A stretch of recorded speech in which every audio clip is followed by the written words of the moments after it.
Buenas noches, bienvenidos a Animales Sueltos. Estaba viendo algunos titulares en una noche que me parece de las más atrapantes para hablar, para charlar, para hacer periodismo y para conversar, porque de esto se trata, conversar con gente que uno admira, que uno aprecia y que además son amigos de la casa. Además del gabinete reunido a pleno, el primer ministro, el canciller Zunino, el ministro del Interior, el ministro de Economía, el procurador general D'Alessandro es que siempre me falta el cargo para Margarita, pero Margarita tiene que tener un cargo importante. Ya va a llegar. Bueno, no sé, darle... Bueno, presidente de corrupción. No, es muy poco, está loco. Algo de baja. No, vamos... La ONU. Vicepresidente no, pues es un cargo complicado. La queremos mucho, Margarita, para ser vicepresidenta. Bienvenida, Margarita. Bienvenidos a todos. Vamos a arrancar. Estaba leyendo así al pasar, en el día en que salen o salieron los números de la desocupación en Argentina, que se va a encargar de Pablo, va a abrir ahí con todo. Siguen las amenazas a Vidal, siguen las amenazas a Macri. También vamos a hablar de esto. Dice Infobae hace minutos, Uruguay prepara la instalación de otra pastera o de otra papelera. Macri dijo que no van a existir inconvenientes. Esto acaba de colgarse hace minutos. Recuerden que la otra pastera que se colocó, creo que era Botnia, tuvo no sé cuánto tiempo el puente cortado entre Uruguay y Argentina. Pero así a la pasada.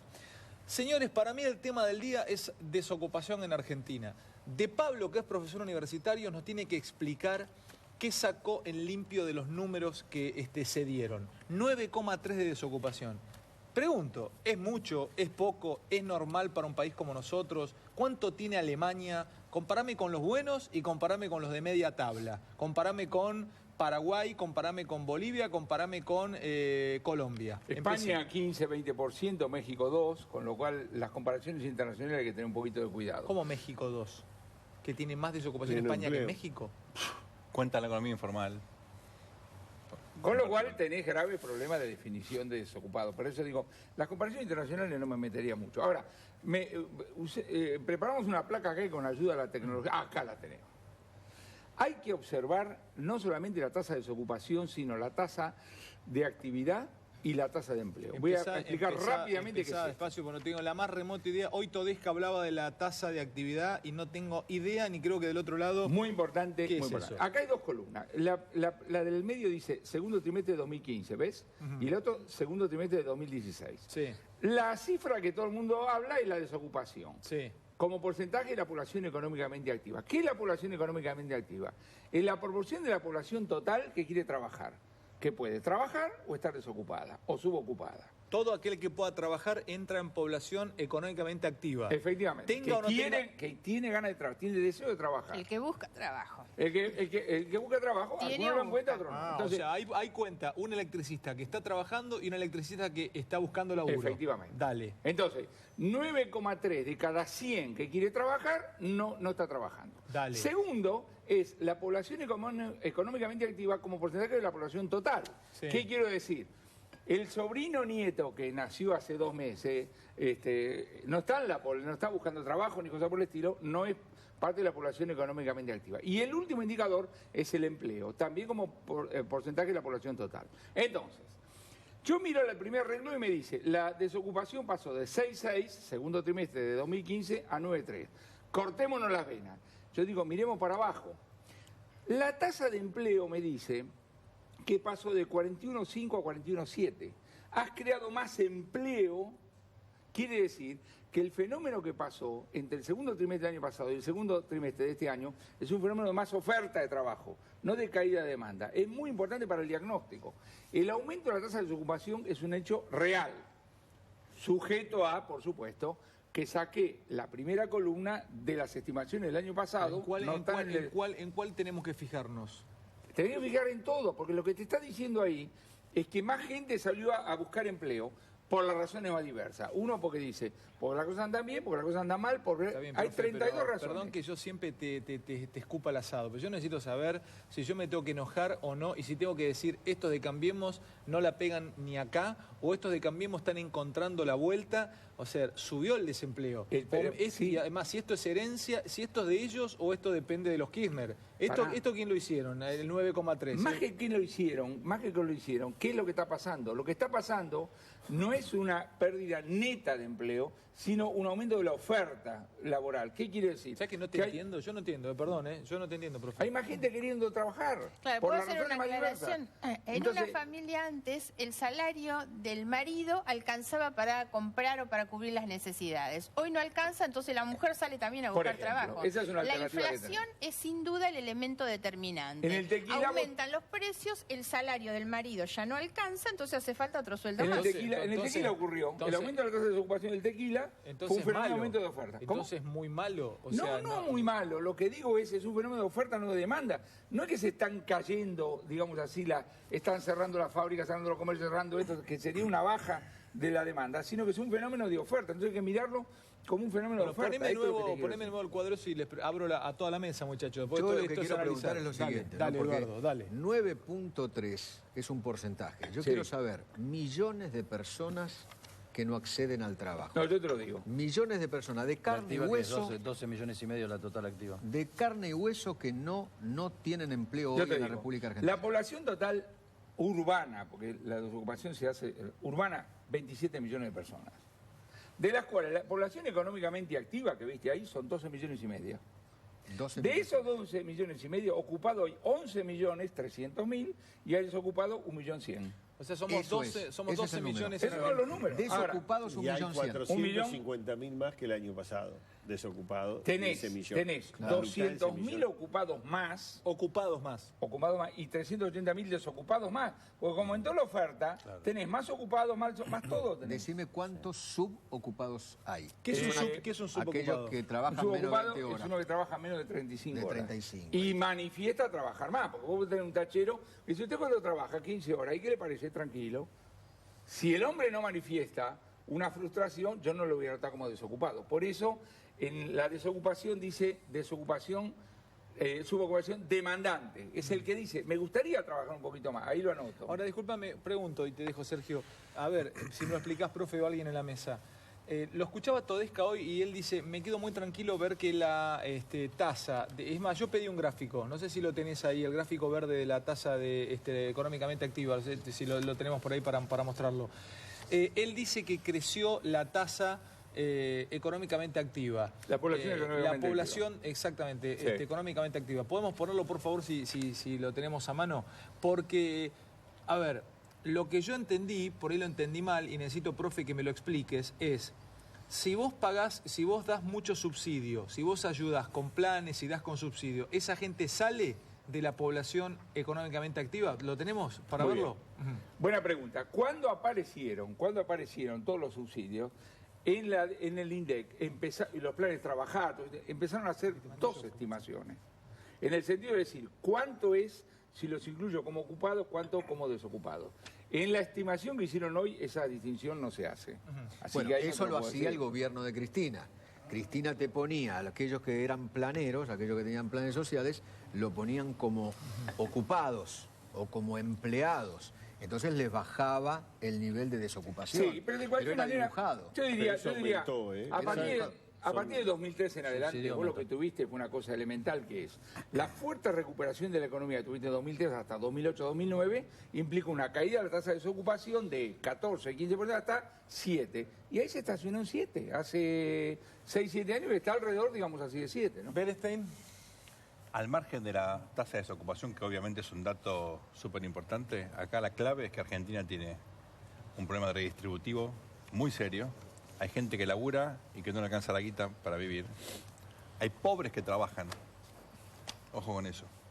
O sea, esto es muy importante, pero no nos contentemos con que la gente tenga laburo, porque es muy probable que ese laburo no le alcance para llegar al fin de mes. Dentro de esa Puede tasa tener de laburo y estar empleo debajo de hay la gente línea que de es pobreza. pobre. Así que cuidado, que hay un problema muy serio al margen de tener laburo o no. O el 80% de la gente que trabaja no gana más de 10.000. Por ejemplo. El 80. Es mucho. Eso es un plano. Segundo plano para tener en cuenta. Estos datos del INDEC no los estamos discutiendo. Es muy importante que le quedemos a los datos del INDEC. Porque no están dibujados. Bueno, hasta hace no mucho tiempo no teníamos datos. Ahora tenemos datos para empezar a dar un debate. Es un paso adelante no menor. Ahora, Aníbal Fernández tuiteó, digo, está bien, perdón que lo cite, pero dice que el modelo de este gobierno es un modelo que sí o sí funciona con una desocupación de 2 dígitos. Eso no es cierto. Perdón, Aníbal Fernández era el mismo que dijo que Argentina tenía menos pobres que Alemania. Mejor que Alemania. Así que Cristina recordemos, comparaba con Holanda y Aníbal Con Fernández ese con criterio uno Alemania. podría decir que el kirchnerismo era un modelo que funcionaba Déjame- con 30% de pobres, ¿no? Déjame que diga un par de cosas, porque en los lugares más concentrados de población la desocupación, según estos datos, es de 2 dígitos ya. O sea, en el Gran Rosario, Mar del Plata, Gran Buenos Aires, 11%, 12%. casi 12, casi 12%. Casi 12. O sea, en los lugares donde hay mayor concentración de población, el problema es mucho más grave. Y también es mucho más grave el problema de pobreza. Así es. Gran desafío. Vos decías, ¿esto es herencia o no es herencia? Yo creo que habría que empezar a analizar las cosas de otra manera, y analizarla por procesos y no por gestiones. Porque Cristina, con su revolución inclusiva y qué sé yo, se fue del gobierno con 29% de pobres, según los datos de la misma encuesta que los kirchneristas cuestionaban antes, que era la de la UCA, Ahora no, y ahora reivindican porque no la cuestionaban aumentó, la cuestionaban porque antes. Porque eso de dividir las cosas entre blanco y negro todo el tiempo nos lleva a confundir o no ver los hechos, no querer ver la realidad. O sea, mirarnos la cara y no ver la realidad. Se fueron con el 29%, lo cual no es un exitazo. O sea, vos te fuiste con 30% de pobres en la Argentina. Tenés hoy 35, 36, 34, según la misma estimación. Tampoco es un exitazo el arranque de Macri en materia de pobreza. Yo creo que pobreza, desempleo, educación, va a haber paro mañana. Esas cosas hay que dejarlas de analizar por gestión. Mañana hay paro docente. Hay que dejar de analizarlas en el corto plazo. Las gestiones son de 4 años, con opción de 4 años más. En 4 años y 4 años más no resolvés problemas tan difíciles como el empleo, como la educación, como la salud, que son los temas que verdaderamente incluyen a la población. O sea, la Argentina está autocondenada por la dirigencia política a un cortoplacismo que a veces da miedo, asusta. Margarita, y estos números a vos como oposición, ¿no? Porque sos oposición. ¿Qué ves de estos números? ¿Qué análisis haces? A ver, primero me parece aportando 2 datitos a lo que daba Edi, ¿no? La cantidad de pobres que deja como herencia el kirchnerismo al actual gobierno es después de haber estado 12 años, que fueron los 12 años, cuando uno lo toma en promedio, de mayor crecimiento económico de la Argentina, con tasas en niveles extraordinarios, con superávit, con un ingreso de dólares espectacular. Ese es el saldo de esos años de gobierno, ¿no? Esa cantidad, esos millones de personas en condición de pobreza. Ahora, el problema que tenemos hoy es que la otra herencia es que la Argentina hace muchos años que no crece. Entonces es imposible pretender resolver las cosas desde abajo y decir vamos a crear empleo si tenemos una economía estancada. Acá se habló, y ese fue uno de los errores de este gobierno, es creer que mágicamente se bajaba la inflación y llegaban las inversiones. Y nadie invierte en una economía estancada. Entonces, si primero no se hace reactivar la economía, es muy difícil obtener una recomposición del empleo. Y el otro dato que no figura en las encuestas, y hoy se está viendo claramente, es la cantidad de empresas que están suspendiendo trabajadores. Hoy hay muchos trabajadores suspendidos. Cuando uno va a las filas de los tribunales de trabajo a ver todos los que tienen que pasar por el ciclo de conciliación en los tribunales de trabajo, te das cuenta que esos no están hoy en ninguna cifra, porque esos no son todavía desempleados. Sin embargo, hoy están ya sufriendo una merma muy grande en su ingreso, que es lo que se ve afectado con la suspensión. Y tuviste el episodio de los fruteros Ahora hoy voy, en no, Plaza de Mayo, no me lo adelante porque ahora lo voy a presentar. que eran los productores, pero esa es una industria que Sí, genera 60.000. casi 90.000 puestos de trabajo. Una cosa más que la industria y automotriz. ahora voy, Sergio, porque sigo con De Pablo, con el profe Mauricio, por favor, Eduardo, y voy a poner una de las fotos del día, que es el frutazo. Estaba viendo un mapa interactivo de la desocupación dado por el INDEC y me sorprendí con Río Cuarto. Sí. Río Cuarto tiene 10,5 de desocupación, o sea, me sorprendí. Córdoba tiene 11,5, Catamarca tiene 8,5, San Luis 2,4. Sí. A ver, bueno, Rawson tiene 7,6, Comodoro Rivadavia 2,4. O sea, Comodoro Rivadavia se ve que es una ciudad con baja desocupación. Bueno, mucho petrolero y debe haber seguramente mucho empleo Bueno, público. pero Y mucho subsidio al petróleo también. Pero Río Gallegos tiene 6,3, ya se va un poco más arriba de eso. Y Ushuaia tiene 7% de desocupación. Tiene que ver con que que varíe de una ciudad rica como es Río Cuarto, de una pampa gringa, Córdoba, una cuenca lechera, agrícola, ganadera. Sin embargo, dicen que se ha reactivado el campo ahí, pero están con casi 10,5 de desocupación. Porque no es automático que se reactive el campo y enseguida crearse empleo. Y aparte es cierto que hay muchas actividades que pueden estar muy bien y no generan suficiente empleo. Es el problema de la minería, del petróleo, en buena medida del campo. Brasil es un caso. Pero en general lo que está pasando con las economías regionales. Vamos a hablar un poquito sobre el tema de la fruta, pero yo acabo de llegar de Catamarca. Hoy estuve todo el día en Catamarca, donde el problema lo tienen con los pimientos. Me regalaron varias de las especias, de las cosas que producen ellos, y la verdad están compitiendo con Chile y con países asiáticos, y realmente no tienen ningún mecanismo de protección de lo que ellos producen. ¿Eso qué te significa después? La caída del empleo en esos lugares, y eso no aparece registrado. Una cosa, por ahí es mucho más, puede ser mucho más dramático el 8% en Catamarca que el 11,7% en el Gran Buenos Aires. Claro. Porque vos en el Gran Buenos Aires tenés rebusque. En Catamarca te quedaste sin laburo. Si y no te quedaste tenés sin laburo eso. público. Te quedaste sin laburo. Algo para el profe de Pablo y continuamos un poco con el frutazo, o lo que vos quieras abrir, Edu, o vos, Mauro, también. Profe, el otro día veníamos en el avión con Barrio Nuevo y con Juan Cruz Ávila, y Juan le plantea a Barrio Nuevo, le dice, ¿por qué este país, para generar más puestos de trabajo, si yo tengo una pyme, dice, yo contrato y tengo un empleado de 5, 6, 7, 10 años, yo como empleador trabajé, lo laburé a ese empleado, le enseñé, y en algún momento, dice, no todos, dice, pero me puede pasar, porque le ha pasado a compañeros míos, que tienen pymes o tienen empresas, que pasás a ser un rehén del empleado. Que si tenés que achicarte, porque te tenés que achicar, porque el país se estancó, tenés que sacar a 3 de tu planta, directamente te parte al medio de la empresa. ¿Por qué no sé? Es lo que planteaba, y Barrio Nuevo lo miró y le dijo, ¿llegan a hacer eso en Argentina? Y directamente el país se para y hacemos un quilombo padre, palabras más o palabras menos. Le planteo algo parecido a lo que hace Norteamérica. ¿Cómo es en Norteamérica tomar un empleado? Digo, para generar más empleo, digo, para que trabajemos más todos. ¿Es posible eso? ¿Es imposible? ¿Eso es flexibilizar y eso es cagar al laburante? A ver, contame, ¿cómo es en Estados Unidos? Olvídate con un segundo la respuesta a Barrio Nuevo. Vamos digamos así, a la cuestión en sí mismo. Argentina es el país de la exageración. Porque vos de repente tenés un empleado de hace muchos años. Ahora, ¿qué le da valor a ese empleado que vos lo tenés durante muchos años? Una es que trabaja con vos, se sigue perfeccionando, y la otra es que es el paso de los años. Entonces, si vos a un tipo le tenés que pagar más, simplemente porque pasan los años, en algún momento empieza a ser una carga. Por el otro lado, vos podés agarrar y decir, bueno, podemos rajar a todo el mundo sin ninguna circunstancia, ni una cosa, digamos, ni una cosa ni la otra. La razón que vos siempre tenés que preguntarte es, ¿por qué tiene sentido que este señor lo cuide después de 6 años, 8 años, digamos, o cosas por el estilo? ¿Es simplemente que es la edad, ¿no? O se sigue, digamos, manteniendo desde el punto de vista tecnológico? Y como digo, hay toda clase de situaciones. El problema es que vos tenés abuso para un lado y para el otro. Porque yo te puedo traer acá tipos que han sido abusados por los empleadores de las cosas más diversas. Y otros empleadores que están, digamos, a punto de perder la empresa, pyme, cosas por el estilo, porque tienen 2 o 3 revoltosos.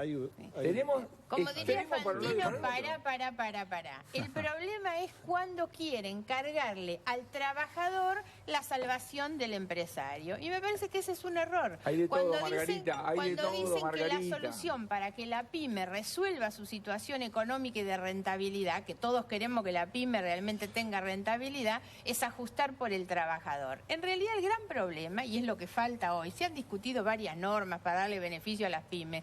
La pyme lo que necesita es tener mercado para poder ubicar lo que produce.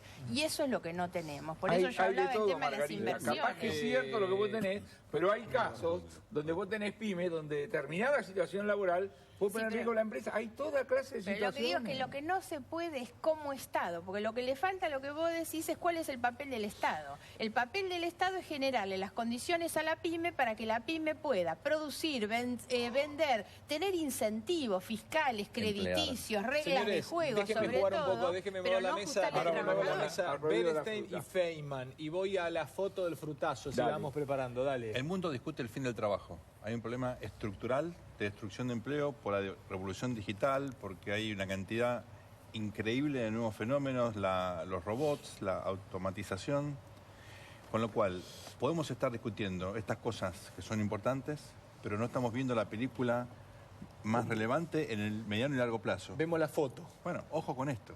Acá hay que discutir cuestiones como qué educación le damos a nuestros chicos para que consigan laburo. Claro. Es muy probable que lo que estamos enseñando hoy en las escuelas no sirva para nada. Hay paro mañana. A mí me da pena porque son los chicos que se quedan sin educación. Pero cuidado que los contenidos que le estamos dando hoy no son relevantes para que los chicos consigan laburo.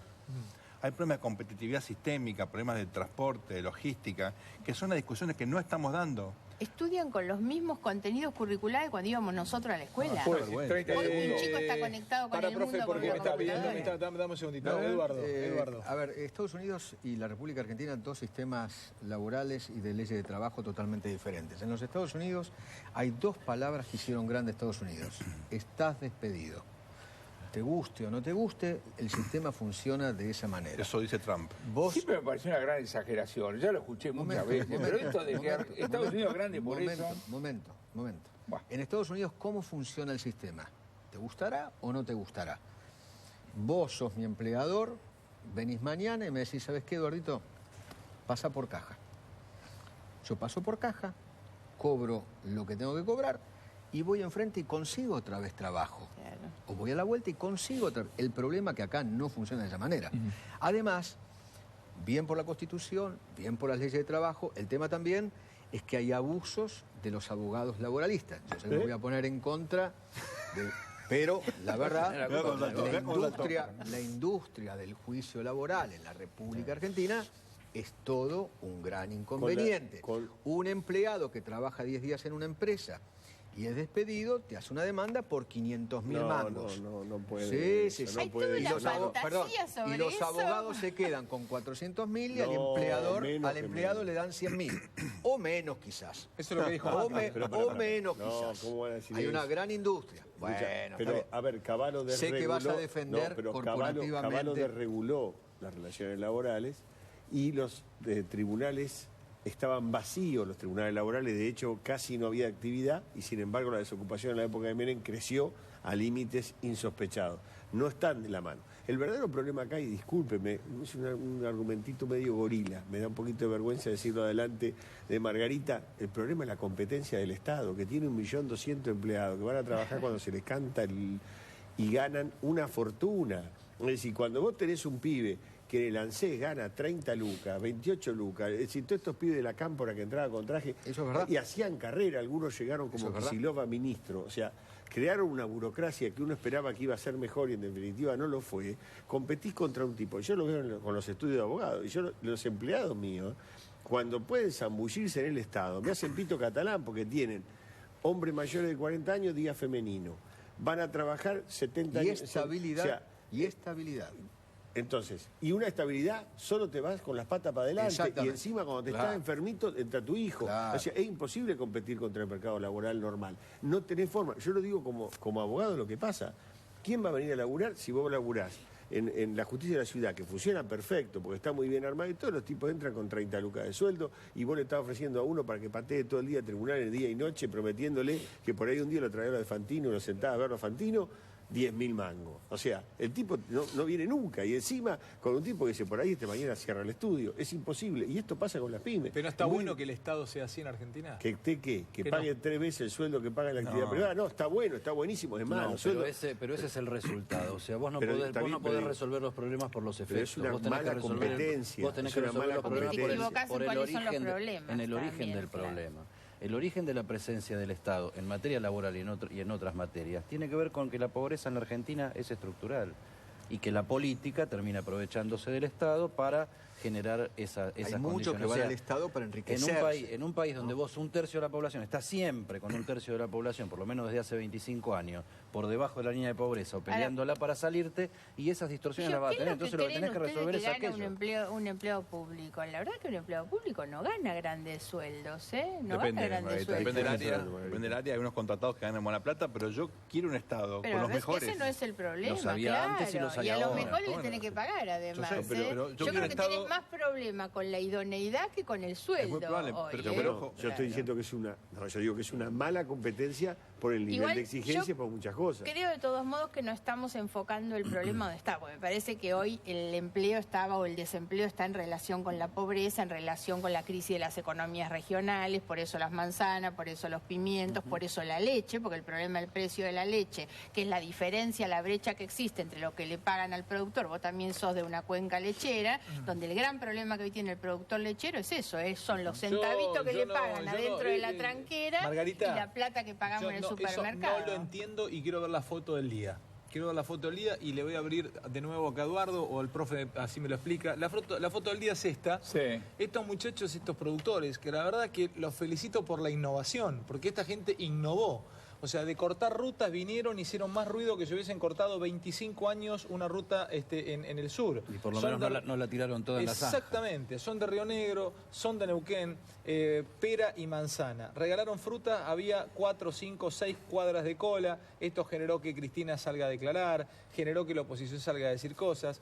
La realidad es que ellos dicen que no ganan, que al contrario pierden, que les sale más caro, a ver, que en realidad tienen que dejar podrir la fruta porque no, ni siquiera le sirve para venderla. Mi pregunta es, ¿alguien me tiene que decir en esta mesa de quién carajo es la culpa que estos muchachos hayan tenido que venir a regalar peras y manzanas? Yo hice todo el año pasado programas con candidatos. Cada vez que venían los de Cambiemos, había que pegarle con un diario en la cabeza para que dejen de hablar de economías regionales. O sea, era una cosa que te inflaban las que te dije, bueno, basta, pasemos a otro tema. Economías regionales, economías regionales, economías regionales. Eran loros barranqueros hablando de economías regionales. Resulta que los tipos llegan y en 6 meses tengo una marcha en Plaza de Mayo de economías regionales regalando fruta. Entonces, ¿en qué quedamos, muchachos? ¿La culpa es del gobierno? ¿Por qué pierde plata esta gente? De Pablo, ¿por qué tiene que venir a regalar la fruta dividamos la acá? cuestión en dos partes. Primero, esa foto, que no hay tanta innovación, porque cuando la Orquesta Sinfónica Nacional quiere protestar, hace un concierto gratuito en Plaza de Mayo, y cuando los profesores universitarios quieren protestar, hacen una clase en la vereda, cosas por el estilo. Pero dejemos esa cosa. Y yo diría, bueno, algunos de los dirigentes de esto van a hablar con el gobierno. Bueno, hablen en serio. Hoy yo estaba escuchando otro canal con manifestaciones de algunas personas que no se entiende nada. Estamos terminando, hablemos de cosas concretas. No, ¿quién no se entiende nada? Dice que le pagan 2,50. Bueno, pero hablemos de cosas concretas. De la planta al supermercado aumenta 1000%. Hablemos, hablemos de cosas concretas. ¿Qué pasa con el precio internacional de esos productos? Porque algunos son productos de exportación. ¿Se cayó o no se cayó? ¿Qué pasa con el tipo de cambio? ¿Qué pasa con los costos de transporte? A los costos de transporte, ¿por qué no le pagás una pera criolla? No, pará. Si no le pagás al petróleo un barril criollo, a estos muchachos que tienen mucho menos de lomo para bancar que Bulgeroni y que Shell, ¿por qué no le agarrás y no le pagás una pera criolla? ¿Y por qué no me pagas a mí la escritura de los libros? ¿Y por qué no te pagás a vos? Ya que vamos a pagar todo. Acá la cuestión no es si vos seguís pagando a otro más que siga haciendo fuerza. Acá la pregunta es agarrar y decir, ¿qué le está pasando con los precios y los costos a ese señor? Y ese señor, cuando hable con el gobierno, tiene que hablar claro. Hablar claro quiere decir lo siguiente. Todo el mundo se queja de los costos de transporte. ¿Qué son los costos de transporte? Estado de las rutas, salario de los camioneros, impuestos del combustible. Entonces tiene que hablar con el gobierno y con quien sea de eso. Bueno, pidieron un gasoil sin impuestos. Sí, bueno, pero volvemos otra vez, ¿entendés? Lo que digo es, vamos a hablar en serio, y entonces agarré y decir, para hacer posible eso, ¿qué te pasa con respecto al resto? ¿Por qué? Porque ese señor de la fruta... Ponle la imagen de nuevo, dale. Después aparece el otro señor que dice, bueno, ahora dame a mí el gasoil, regalale el otro, vamos a ver qué es lo que pasa. Entonces lo que digo es, acá lo que falta, más allá del show, que ha sido efectivo, cosas por el estilo, etcétera, es una conversación en serio entre lo que son los dirigentes del sector y lo que es el gobierno para decir, a ver, ¿dónde vamos bajando? Y vamos al tema de la comercialización, que es lo que vos estabas diciendo. Suponete que él me dice, el kilo de pera, 2 pesos, y en el supermercado 400 pesos, ponele, ¿no es cierto? Bueno, tenemos dos alternativas. Uno, llamamos al supermercado, que dame la contabilidad y empezamos. La otra alternativa es agarrar y decir, muchachos, ¿por qué no hacen una asociación de vendedores? No digo que vengan día uno. ¿Por qué no hacen una asociación de vendedores de fruta y lo traen y se llenan de guita? Si es tanta la diferencia que se la llevan a los supermercados. Capaz que es cierto, O capaz que descubren que hay costos que no sabían o impuestos, a menos que estemos en la economía informal. Pero yo digo, aquí hay que empezar a hablar claro para que entendamos qué es lo que está ocurriendo ahí. El gobierno tiene que saber eso. Hace 6 meses que tienen que saber. Si después de 6 meses no resolvieron esto, no necesitan que se lo vayan a contar los productores. Compitieron para ganar y llegar al gobierno y dijeron que tenían un plan y que sabían de economía regional. Ya lo deberían haber resuelto. Quería que se defienda el gobierno. Eduardo Feynman. No, yo una cosita esa chiquita. Hasta anteayer, antes de esta imagen, el campo estaba bien. Yo quiero aclarar con respecto a esta imagen lo siguiente. Digo, para contar todo, contemos toda la historia de esto que pasó en Plaza de Mayo. Primero, ¿había mucha gente? Sí, había mucha gente. ¿Hubo colectivos llevando gente? Sí, hubo colectivos llevando gente. El cristinismo, el kirchnerismo usó esto para mostrar que somos Venezuela y que la gente pide, tiene hambre y va a buscar, se tira de cabeza a buscar manzanas y peras. Sí, eso se buscó y lo buscaron sectores cristinistas. A mí me da pena la amnesia de Cristina Fernández de Kirchner, que decía, qué barbaridad, ahora la gente va a buscar... Hay un tuit ahí de Cristina, si lo podemos poner. Por eso, si lo tenés, porque yo le quiero recordar a la amnésica, ¿se dice así, no? ¿Amnésica? A la señora amnésica, que cuando ella gobernaba tiraban leche, tiraban peras y manzanas, como ahora, regalaban papas en la Plaza de Mayo. Así que esto de que en mi gobierno esto no pasó, ¿sí? Es mentira. Pero Eduardo, nosotros teníamos una esperanza. Es mentira. Está bien, pero yo creía que estos gestionaban bien. Yo creía que eran los campeones de la gestión. Yo creía que eran CEOs que trabajaban perfecto. Y resulta que esta tortuga se les escapó. Es decir, lo que yo creí que hacían bien, lo hacían mal. Pueden aprender, pero digo, tampoco pueden ser tan soberbios. Y digo, Cristina lo hacía mal. Y si sabíamos, se afanaban todo y lo hacían mal. Y resulta que estamos igual. Esto siente la gente. Es probable que haya que esperar. Pero digo, también estamos nosotros para decirle, muchachos... Es cierto que dijeron, tenemos el mejor equipo, estamos preparados para gobernar. ¿Les puedo contar una experiencia que me pasó hoy? Fui con unos inversores españoles de energías renovables, un tema que estoy siguiendo hace tiempo, a visitar a la Agencia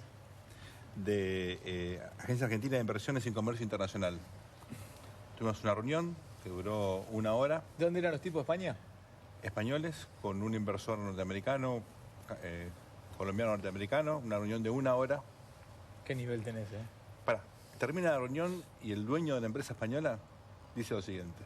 Este es el 9º país en el cual yo voy a invertir. Tuve 9 reuniones con gente como ustedes. El único caso en el cual tuve una reunión tan buena como esta fue Singapur. Quedaron impactados en el nivel de la gente y los quiero nombrar uno por uno, porque vale la pena. Francisco Uranga, Andrés Tacta, Francisco Preuche Morad y Matías Mondino. Salió el presidente de la agencia a saludarlos, a invitarlos a la conferencia que van a organizar el 12 y 14 de septiembre. Y el gobierno hace todo bien ni hace todo mal. Hay cosas para las cuales están preparados. Lo de hoy me sorprendió a mí. Y seguramente a los productores de fruta y otras economías regionales por un montón de problemas. Sergio, está buenísimo que cuentes esto porque así como tiramos palos, también digamos las buenas. Ahora, acá, esto que acaba de decir Margarita, yo suscribo el 100%. Venían, Sergio querido, y yo pensé, como dice Mauricio de Alessandro también, que en economías regionales la tenían clarísima. Yo jamás me imaginé que con 6 meses iban a tener a estos muchachos repartiendo peras y manzanas. Ahora también, díganme por qué, acá me escribe un amigo y me cuenta, dice, Alejo, el año pasado el gobierno, en este caso el cristinismo, tuvieron 5 reuniones con las 2 exportadoras más grandes de peras y manzanas del país, cuando todavía estaba Cristina, Estas 2 exportadoras concentran el 85% de la exportación. ¿Qué les decían al gobierno? Ustedes saquen las retenciones y devalúen. Les dice el gobierno pasado, si hacemos eso, al productor, ¿cuánto le llega? Contestaron, no mucho más que ahora, no mucho. O sea, acá también hay una trampa que a veces creemos... Yo no sé si estos chicos que vinieron hoy a la plaza, había un par afuera que querían entrar, ya se deben haber ido, tal vez no pertenecen a las empresas grandes, no pertenecen a la cartelización de la venta de manzanas y de pera. Por ahí son 3 o 4 productores, tienen no sé cuántas hectáreas tenés que tener, entiendo de soja, entiendo de trigo, entiendo de maíz, porque vengo de una zona de una pampa, como es Santa Fe, zona pampeana, donde se cosecha soja, trigo, maíz, no pera ni manzana. No sé cuánto necesitas, una hectárea, 2, 3, 4, 5, no sé. Son chacras relativamente pequeñas. Te cuento otro detalle, digo también, para la señora que perdió la memoria, parece, ¿no? Para la señora desmemoriada. Ella en campaña y Pichetto haciendo campaña en Río Negro para ser gobernador, y ella fue y le hicieron un tractorazo. Los mismos de las manzanas. El Alto Valle. Entonces, que Cristina ahora venga a decir, no, nosotros hacíamos todo bien con las manzanas entonces que y la nadie se lo pera. puede solucionar a esta gente. Claro. Ahora, Eduardo, ese es el problema. Pasa al súper, No vas es ni al Cristina súper. ni Macri. La verdad, el problema es el problema. Yo voy al supermercado, pero es mi salida. Me encanta el supermercado. Te digo una cosa, hoy estaba leyendo, precio de la manzana en el mercado central, 10 pesos. Bueno. Precio en coto, 40 pesos. Precio en disco, 53. Más o menos, ponele. Está bien. Digo, algo. ¿Cómo puede ser? Alguien Sí, nos afana de una manera impresionante. Bueno, eso le iba a decir a Antes de decir eso, hay que agarrar la cadena de comercialización y empezar a hacer el despiece. ¿Cuánto de impuestos? ¿Cuánto de esto? ¿Cuánto de esto? A ver si es cierto. Pero si capaz el mercado central... El alquiler de Perdóname, capaz que tenés razón, y si tenés razón, de repente pensamos seriamente en poner otro local nosotros. Capaz que no tenés razón. Entonces yo lo que le estoy diciendo a los productores de fruta, si yo se lo digo individualmente, van a decir, usted se está burlando de mí, pero no como grupo.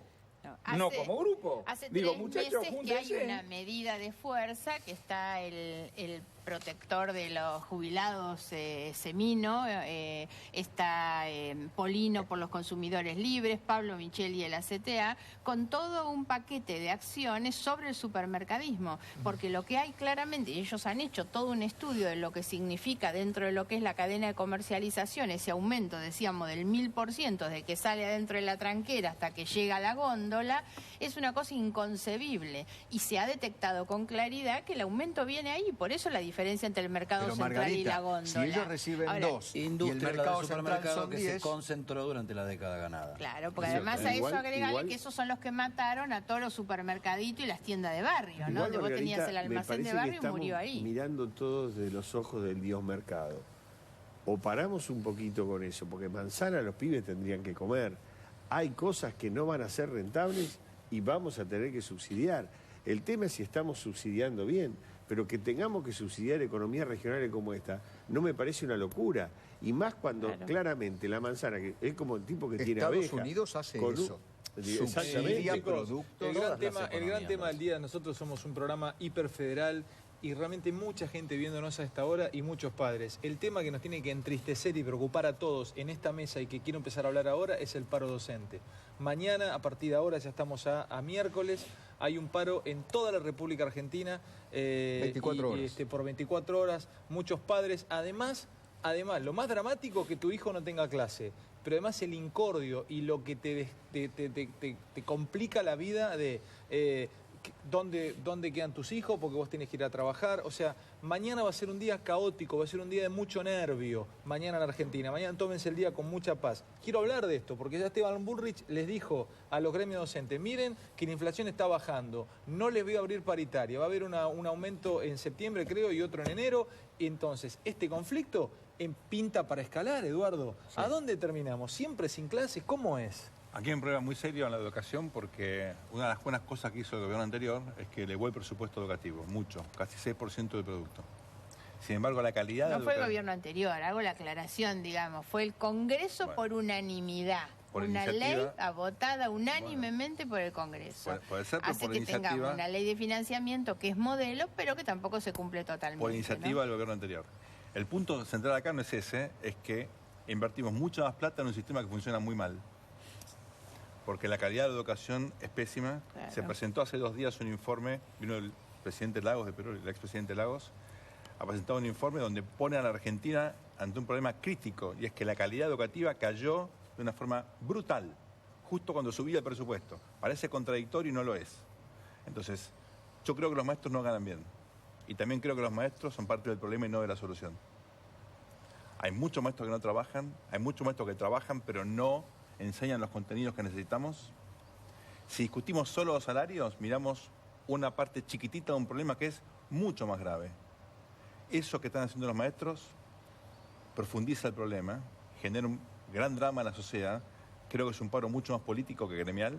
¿Vos crees eso? Ninguna duda. Sí. Si Hay los también maestros que están dentro de los indicadores de pobreza, Ninguna muchos duda, maestros que tal están en cual. esas condiciones, sumado a la situación en que tienen que prestar su trabajo, condiciones vergonzosas de infraestructura, el problema de los transportes, los traslados de los maestros en el campo, Hay mucho la abuso, falta de materiales. Margarita, hay mucho abuso de los Hay salarios abuso, docentes. hay Mucho abuso, pero Hay ahí te da zonas, Eddie el otro hay dato. zonas, Tienen que ciudades, trabajar 3 turnos para hay ganar un ciudades sueldo más o menos digno. donde por en el mismo cargo hay 5. Sí. Claro. 4 se toman licencia y Así uno es. labura. Esa es la los apropiación del periodistas no Estado como el deberíamos botín de la reproducir- Los política. periodistas no deberíamos reproducir los vicios de los políticos, pues si no tomaríamos partido por unos o por otros, o a favor o en contra de unos y de otros. Yo vi las luchas docentes desde Alfonsín para acá, todas, creo que Claro. todos las vimos. Vimos Marcha Blanca, después vimos primero para Alfonsín, año 1988, Marcha Blanca, maestros de todo el país a Buenos Aires. Con Menem, Carpa Blanca. Con Cristina, todo el rearmado del Suteba y Baradel y Sos crack, Eddie, tenés una memoria de verdad que yo también lo venga así de la cabeza la saco. la lucha social. Un crack, sí. Soy viejo. Y tenés el problema que empieza ahora en la gestión Macri con este paro. Las respuestas siempre fueron las mismas. Paro político, pierden los chicos, así no se resuelve el problema y se termina trasladando desde hace 30 años el problema al terreno de los docentes. Resuélvanse ustedes el problema, prácticamente les está yo lo que diciendo. digo No, es absolutamente al revés. Por eso yo digo, nosotros estuvimos hablando en esta mesa en pocos minutos, de desempleo, de economías regionales, de educación. ¿Cuál es la crisis que está dando vuelta en la Argentina en los medios de comunicación el día de hoy? Las amenazas a María Eugenia Vidal. Que también es grave. Que también es grave, pero de lo que nadie come ni deja de comer. Nunca es urgente y nunca es crítico. Y acá hablamos de una campaña electoral que se ganó una elección, sobre todo en el Gran Buenos Aires, con una consigna que era pobreza cero. Ese era el gran enemigo de la patria hasta diciembre y ahora era una consigna electoral de la que nadie habla. Hasta que no pase a ser esa la consigna de todos y vos pongas el eje en eso y no en cómo lo hizo este, cómo lo hizo el otro. Después se verán las gestiones. Ahora, pero que vos digas, de acá no nos movemos, no tiene solución. Yo recién mientras yo dije que los salarios eran de 20, 30 mil pesos y salieron muchos en el Twitter a decir que ganan menos. Mientras ustedes hablaban hice la cuenta mental. En la provincia de Buenos Aires, que el 90% se gasta en salarios del presupuesto, son unos 270 mil millones de pesos, más o menos. Eso significa 450 mil pesos por cada uno de los 600 mil trabajadores de la provincia de Buenos Aires. Es decir, que cada trabajador... Al año. Es decir, que cada trabajador se lleva 450 mil pesos. Se lleva casi de promedio. Sí, de promedio. Es decir, que evidentemente hay... Ahí tenés todo, ¿no? Maestros, policías...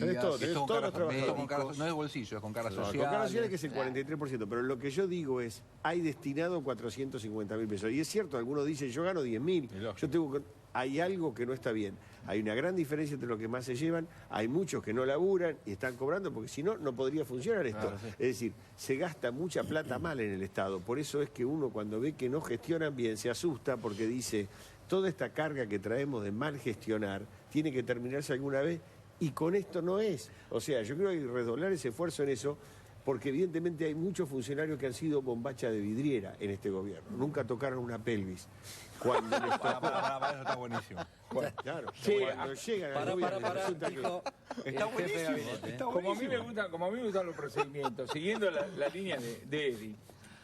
¿Cómo hace un gobierno en la Argentina para negociar con sindicatos simultáneamente salario, condiciones de trabajo, incentivo, desincentivo, sacar los 3 suplentes por acá? Es difícil de imaginar, porque esa simultaneidad es lo que permitiría destrabar muchas de las cosas que estamos diciendo acá. Algo que no hizo ni el gobierno anterior ni este es convocar a una concertación. Yo creo que en gran medida de los problemas que tenemos se sale concertando, creando un consejo político, económico y social, pero la verdad es que a nadie le gusta dialogar. Dicen mucho piripipi. Los otros eran un escándalo porque descalificaban al que pensaba distinto y directamente ignoraban a los que estábamos en la oposición. Estos nos tratan bien, son educados, ¿viste? Te respetan todo, pero no han convocado un ámbito donde uno pueda sentar a los empresarios, a los trabajadores, y yo creo que además hay que incorporar a otros sectores también, las universidades. Hay que discutir una reforma impositiva en la Argentina, Margarita, hay que incorporar las universidades. Ahora, nadie quiere hacerlo. Margarita, lo que yo digo es lo siguiente, ¿no?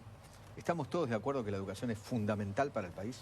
¿Fundamental para el futuro? Pero hay ¿Estamos que todos seguros? vincularla con la matriz productiva. ¿Qué país querés? Contestame lo que yo te digo. Yo en eso estoy de acuerdo. ¿Estamos todos de acuerdo en esta mesa que lo importante es la educación? Que los chicos vayan al colegio. Digo, no hay una forma de que los adultos se pongan a discutir, pero que los chicos vayan al colegio. El tema no es que los chicos vayan al colegio, no, que Eduardo. sigan discutiendo. ¿Cómo? No, Entonces, que hay un día del mes donde uno paga y el otro cobra. Y además hay otro problema. Es un derecho constitucional. Me gusta este tándem, Es un derecho constitucional. bueno, si vos no cambiás... Los chicos tienen que estar en el colegio. El colegio no es un depósito de pibes, no, Eduardo. Tienen que ir a estudiar, eso es lo que estoy diciendo. Eso es otra cosa. Pero yo estoy hablando ante el paro. No, pero hoy el problema que vos tenés claro, pero el paro está relacionado con la calidad de la educación. Si vos no le das a los docentes formación a ellos para poner un docente al frente de la clase... Pero si no están discutiendo eso. No están discutiendo. Pero eso es lo que digo que hay que discutir también. Yo estoy de acuerdo con eso es lo que hay que discutir. El tema no es solo que el pibe vaya a la escuela, que el pibe reciba en la escuela los conocimientos que necesita para incorporarse en un mundo económico y laboral. Entonces hoy lo que hay que discutir es el país, no la escuela. Yo salí de una escuela secundaria que me preparaba con excelencia para ir a trabajar en buenos trabajos. Hoy salís de la escuela secundaria y tenés gravísimos problemas para hacer otro nivel de trabajo, no conseguís. Para ir a otro nivel educativo no entendés lo que te dicen. Venga con el manual y la tabla del logaritmo, la verdad. El empresario quiere del joven otras habilidades. Yo soy clase 71 y vengo de una educación pública del interior del interior. Sí. Y yo, con los clases 71 de Capital Federal que hicieron la primaria y la secundaria en los 70 y parte de los 80, por ejemplo, la mayoría de los pibes que hicimos la secundaria donde yo la hice y la primaria donde yo la hice en mi pueblo, no salimos con un buen nivel de inglés. Y todos los pibes de mi edad que hablan inglés hoy, que yo los veo en el club o que los veo en los laburos, ¿de dónde aprendiste a hablar inglés? Me dicen, en la primaria, en la secundaria. Y la realidad es que... Doble escolaridad. Y sí, y no eran de educación privada en Buenos Aires. Ya yo, que vengo de otra época... Hay un doble estándar, centro y exactamente, en todo. No, y entonces, privado y público también. Imagínense lo que debe ser ahora, cómo compito yo, con 24, 25 años salgo al mercado laboral con un francés de mi edad. O con un gringo que estudió en la Universidad de Washington de mi edad. ¿Cómo le gano? La escuela en la Argentina atrasa 50 o 100 años en realidad. Hoy un empresario quiere que el joven que ingresa a trabajar sepa resolver problemas, trabajar en equipo, requiere otras habilidades y no la que le está dando la escuela. La escuela no le está ofreciendo hoy al pibe lo que el pibe necesita para el mundo del trabajo. Somos recontratrágicos, exagerados. Vamos a poner un poquito de orden acá. Primero, acá el compañero habló del fin del trabajo. La historia te dice que no. La historia lo que te dice es que hoy trabaja más gente que hace 100 años, 200 años, solo que va cambiando. Trabaja distinto. Va cambiando, ¿entendés? Va cambiando. La segunda cosa que hay que decir, acá voy a rendir homenaje a don Jaime Barilco. La educación no es simplemente que te prepara para la vida productiva, te prepara para la vida, para el desarrollo, cosas por el estilo. De cualquier manera, estoy de acuerdo con usted, la técnica se oxida. Y esta es la razón por la cual... La técnica se oxida. Se oxida. A los pibes hay que enseñarle a pensar, que es lo que hago con mis alumnos. Yo les enseño a pensar. Dale de nuevo, porque siempre te escucho, a mí me gusta que le expliques esto a la audiencia. ¿Cuáles son las preguntas o las premisas que vos les enseñás a tus alumnos donde das clase vos? Yo les meto en la sangre la siguiente secuencia. Primero, los hechos. Segundo, ¿es un problema para quién? Tercero, ¿a qué se debe? ¿Qué se puede hacer? En todos los años de la vida. Eso es pensar. La técnica se oxida. Los teoremas los pibes lo saben mejor que yo. ¿Qué sé yo? Lo que están... No importa, eso no me importa. ¿Entendés? Mis alumnos van a conseguir laburo. Hoy la educación es una cosa heterogénea. Vos tenés alumnos como las economías regionales son heterogéneas, no profe, generalicemos. Me interesa preguntarte esto. Vos tenés alumnos de terciaria. Vos das clase universitaria. ¿Qué materia das? Introducción a la economía en una universidad y un seminario cuando ya se están yendo a la otra. Y tenés un embajador, por ejemplo, tenés un ministro de Economía ahora. Que ¿Vos los recibís de la secundaria, los tuyos? Sí. Bueno, ¿cómo los recibís de la secundaria? Cosa heterogénea. Yo tengo 190 alumnos, tengo 190 existencias, no pregunto nada, aprobó el examen, sí, pagó la cuota, sí, adentro. Y los tengo, ¿sabés? Uno diría, los tengo en la colina. ¿Pero vos notás diferencias? ¿Cómo sí? ¿Notás diferencias? Son 190 personas diferentes, a los cuales le digo, pero discúlpeme, esta es la universidad. A mí me dicen que los pibes no saben comprender un texto. ¿Encontrás flacos que no saben comprender un texto con 18 años? Encuentro gente que no sabe leer. Yo le hago leer un párrafo. Sale del Entonces secundario cuando termina, le digo, perdón, no entendí nada. ¿Me lo puede leer otra vez? Sí. Entonces me lo lee por segunda vez, tampoco entiendo y digo, perdón, ¿usted sabe para qué está el punto y coma? A los pibes, vos lo tenés que ir a buscar donde están. Y si están peor, están mejor. Son heterogéneos, no me importa nada. Lo que digo es... ¿Cuánto hace que das clases? ¿Cómo? ¿Cuánto hace que das clases? 50 años. ¿Cómo fue la evolución en los últimos 20 de esa recepción? Yo te diría, yo soy malo para hacer ese diagnóstico, para decirte si las camadas son distintas, cosas por el estilo. Pero te das Lo cuenta. que digo es una heterogeneidad. Ahora, alguien me puede decir, cuando nosotros íbamos a la universidad teníamos otros ideales, tenés razón, es otro mundo. Ahora, lo que yo quiero rescatar voy a son las hablar de esto. cosas... No, me meto en este tema, dejo un segundito, ahora vengo con la... No. Señores, en esta mesa, ustedes, por más que les dé vergüenza lo que les voy a decir, ustedes son triunfadores en cada una de sus actividades. O sea, han estudiado y les ha ido muy bien. Entonces yo quiero saber cómo se han formado ustedes. Este señor que tengo aquí a mi izquierda, Sergio Berenstein, vos das clases, me contaste que dabas clases en Salamanca, en la Universidad de Salamanca. No, di clases en Salamanca de acá del 90. Diste clases en Salamanca. ¿Dónde? Dame universidades donde diste clases. Di clases en mi universidad de Carolina del Norte, en Duke, en Sí. Georgetown. Trabajé también en la Universidad de New Mexico, en México en el CIDE, con C, por la duda. Trabajaste en Tailandia preparando un... Hice un proyecto para la Universidad en Tailandia también. Para la universidad en Tailandia. Bien, entonces, vos te vas, me contaste el otro día, un mes al año a estudiar un tema de Estados Unidos. Sí, bueno, yo aprovecho que me tomo vacaciones para leer, porque durante el año no tengo tiempo para leer, excepto el diario, alguna revista.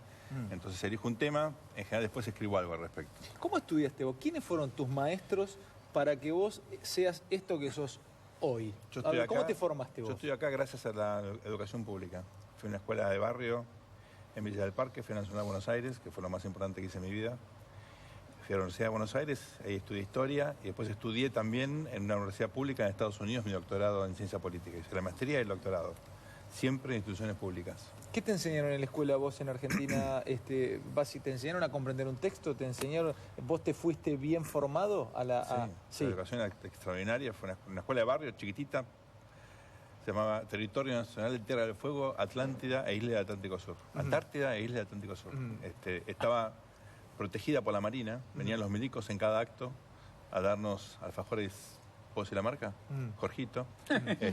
Y un recuerdo extraordinario, una escuela muy, muy buena, chiquitita, súper austera, obviamente, pobre. Mi hija trabajaba en la cooperadora. Después en la Nacional de Buenos Aires fue extraordinario, aunque tuve la etapa del gobierno militar, que fue durísima. 8 chicos desaparecidos, más grandes que yo. Y la Universidad de Buenos Aires era extraordinaria. Yo creo que la sigue siendo, es heterogénea también, coincido. Pero fue una educación de élite. ¿Y vos dónde te formaste, profe? El primario en Liniers, comercial de Ramos Mejía. Me fui a Harvard con el inglés del comercial de Ramos Mejía, sobreviví. Y después UCA, que era vespertina y baratísima. Es decir, cuando terminé, yo trabajaba ya desde el secundario, le digo a mi viejo, voy a ir a la universidad. Bueno, me voy a pagar yo. Bueno, ¿qué cree que diga? Me lo fui a mangar. ¿Sí? ¿Vos sos del Juan Bautista de la Salle de Ramos Mejía? Sí.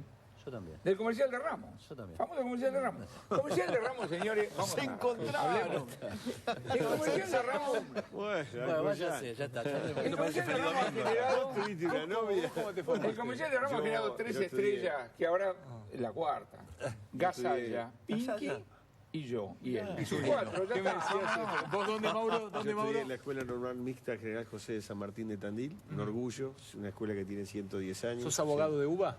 Me recibí en la UBA, sí, mi padre nunca me hubiese permitido, primero, no tener guardapolvo para ir al colegio. Yo ahí aprendí, yo siempre cuento lo mismo, yo tenía muchos miembros de la colectividad judía en el colegio. Y yo no sabía. Cuando llegué a Buenos Aires, la primera vez que escuché que alguien le decía, vos sos paisano. O sea, yo no entendía, creí que como preguntaban paisano era si era de Tandil. Claro. Yo comí, o sea, era todo con guardapolvo blanco, mi viejo era el dentista del pueblo, vine acá a estudiar a la Vos te UBA. fuiste, perdón, ¿no? Que me queda una pequeña, casi una digresión, pero para hablar. Vos fuiste a hacer, a Estados Unidos, trabajaste, hiciste juicios con siliconas.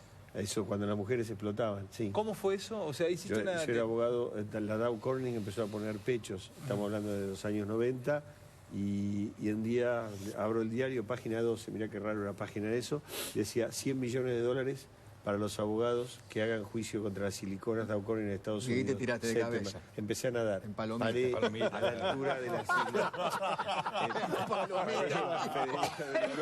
Escuchá, profe. Eran 100 palos para los abogados, lo único que interesaba. Después había como 3.600 millones. ¿Pero que era una empresa, Dow? Dow Corning era de la Dow Chemical, una división que terminamos quebrando los abogados del mundo. Gracias a ¿ganaron Dios. juicios? Bueno, la quebramos. ¿Cuántos digamos, juicios? o sea, ¿Cuántos desapareció. tenías vos? ¿A cuántas representabas? 540. Lo dice con orgullo, la quebramos. y fue, ahí tuve casos, no solo un caso, una digresión muy grande. Dale. Tuve el caso de la mujer que le pusieron, porque ¿qué pasa? No era moreno, pero no había importación, y había otro tipo de prótesis para glúteos, y una señora tenía las patitas muy flaquitas, Sí. Este fue mi juicio más importante. Y entonces decide ponerse 2 gemelos, pero como no había gemelos por la importación, le ponen 2 tetas en las piernas. Mentira, Es Mauro. el caso del pingüinito. Y entonces la mujer empieza a caminar. y Edu. se le dan vuelta, ¿no? Porque me mira con una cara de tipo, se le dan vuelta las tetas. En los gemelos. Claro, porque no eran para el lugar, ¿me entendés? No era una importación de vida. Eran usadas, además, Ella- porque era más barato. ella Era por buscaba la se opera delantera. por obra social, sí. Y entonces le quedan las tetas para adelante y uno no puede usar corpiño en la patita. Claro. O sea, entonces hay que sacarle eso y gano el juicio por $26.000. Es decir, este fue uno de los que después tuve, que yo, la mujer camello, tuve la mujer unicornio, una que se le revienta, pobrecita, una de las tetas, le queda una sola acá en el medio. ¿En el avión? ¿Le No, explotan el lo, avión? lo del avión es un mito, yo no ok. tuve eso. Y eso genera una vertiente doméstica de los juicios acá. Qué bárbaro, ¿eh? Qué Y bárbaro. fue una época... ¿Aprendiste mucho ahí? ¿Aprendiste? Mucho, ¿Cómo era? ¿Ibas a mucho. litigar con los jueces? ¿Cómo eran los jueces?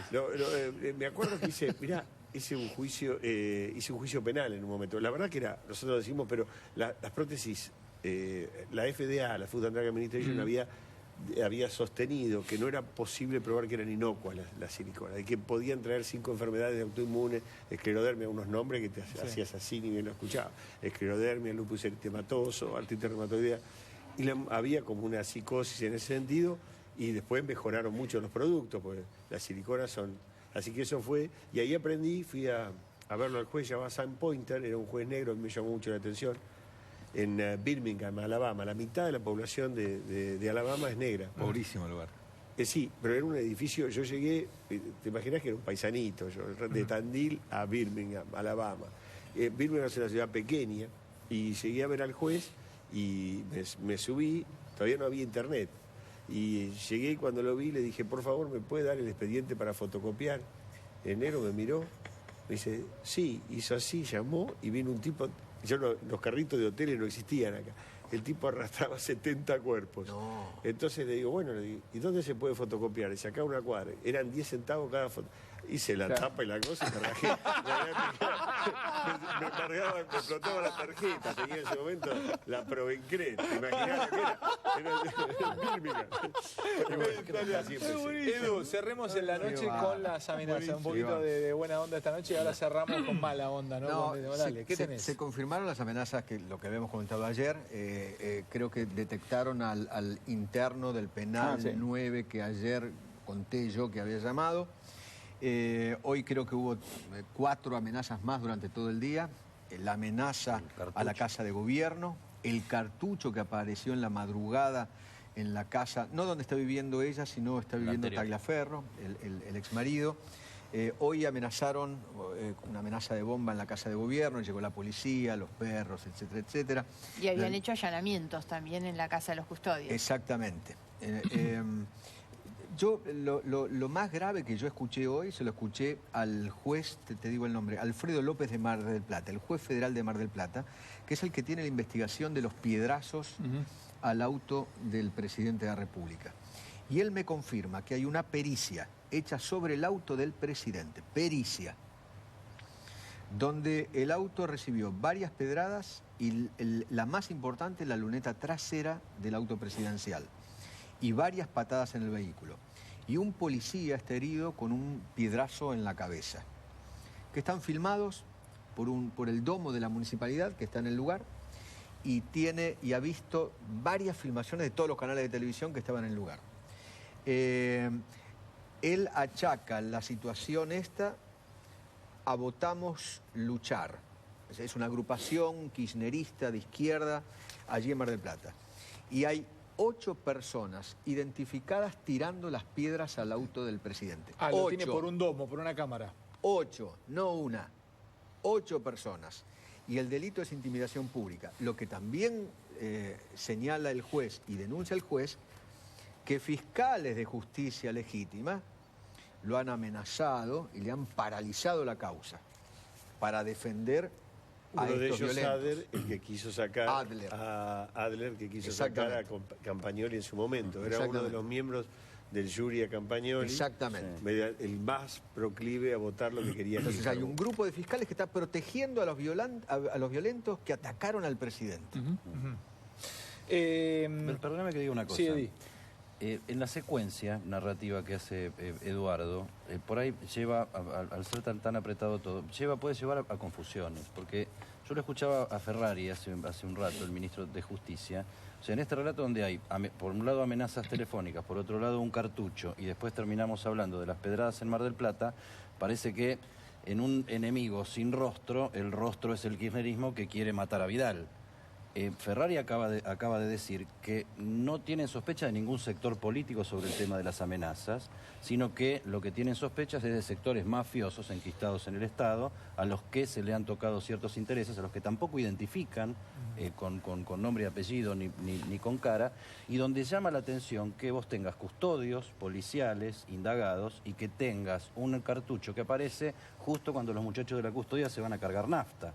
En un contexto donde entras al despacho de la gobernadora y se encuentra... Estás hablando de la policía de la provincia de Buenos Aires. La policía de la provincia de Buenos Aires, encontrás a los muchachos de la custodia revolviendo los cajones de la gobernadora dentro del que le entraron a Salvay. O sea, me parece porque si mezclamos todo rapidito en el medio, le terminamos poniendo la cara que cada uno quiera al asunto.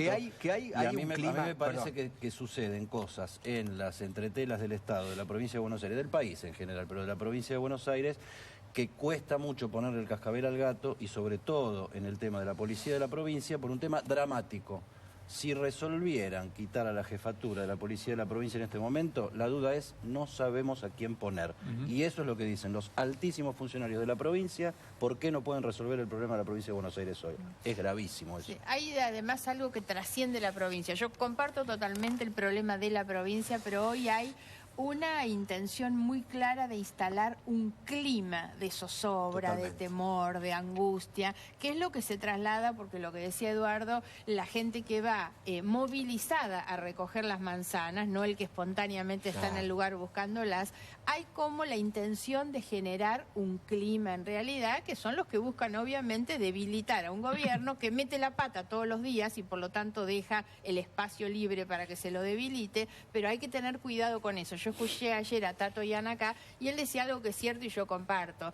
No hay que tenerle miedo a los que avisan, me da la impresión, pero sí hay que saber identificar cuál es la intención que tienen los que están mandando los avisos. Hablando de lo que dijo Tato Yan, ayer hablamos de Servicio de Inteligencia, sigue la movida en aduana, Se siguen siendo históricos, hoy me contaban también, Se siguen siendo históricos en las próximas horas, eso va a dar muchísimo que hablar. Yo creo que va a haber mucha novedad en las próximas horas con respecto al tema Gómez Centurión, aduana, etcétera, etcétera. Y la última cosa, y una última cosa, profe, se pospusieron las audiencias, porque dice que va mucha gente. Lo dijo el gobierno, y del 12 al 16 ya se va atrasando. La del gas. La del gas, sí, pero por lo que dijo Bernstein, porque vienen un montón de empresarios a una reunión de la agencia de inversiones y no quieren que en el marco de que vienen los empresarios se encuentren con 1.200 personas gritando por el gas. Hoy escuché una nota que dio Orlando Ferreres, tu colega, y dijo que se solucionaba con que el gobierno diera aumentos para pagar las tarifas. Brillante. Bueno, ¿Por qué no de aumento para todo? Bueno, pues yo te estoy... Pero, profe, no te la agarres conmigo. No, yo no me la agarro con vos. Escúchame, ¿y por qué no ponemos el dólar a 70 y los muchachos de la manzana hacen maravillas? Yo tengo un regalito para Edu. ¿Cuál es? Alguien que vos conocés va a ser candidata a senadora. ¿Ella? No sé qué hará La acá, expresidenta. La expresidenta. Ayer, aparentemente, confirmó Epa. No. que va a candidata a ¿Qué, senadora. le vas a la tirás así yéndote como la probítola tirando para atrás? La del estribo, la Si del es que Te no, digo otra, si es que va a no- ser procesada Claro. antes y no va a poder ser candidata. Y no sé si Una no cosa va- es lo que quieren, procesado otra puede, cosa va a puede ser ser, lo que puede ser. quieren. Presidente, llegó presidente procesado. Macri llegó procesado. Ahora, no sé si no va presa antes de eso, pero no importa. Mirá, Pero le eso se le pusiste, va a hacer más le pusiste la difícil. camiseta. mirá. No sé si no va presa. Pero eso va a ser más Y difícil. tengo una noticia chiquita para vos. A ver. Esta semana. Pará, tirá después del corte, tirá después del corte. Tirá, dale, así tengo algo para vender. Bueno, lo único que digo, Pero es alguien que él también conoce. no sería sano que Cristina se pueda presentar a una Procesada. candidatura. Sería sano, no le haría bien al país que ¿Que se llegue presente? a una candidatura. Déjate de joder. Pero no, por Dios. Que vaya Y si no, Scioli no estaría peleando, estaría en Italia. ¿Por qué está acá? Oh, hola, ¿cómo tirás? En Tandil, ¿lo conocés? Todo mentira eso. La sentencia es una mentira. Hay ¿Sí? otras cosas que no sé si son mentiras, pero eso es mentira. Tengo lo de Eduardo antes de ir al corte, o después del corte.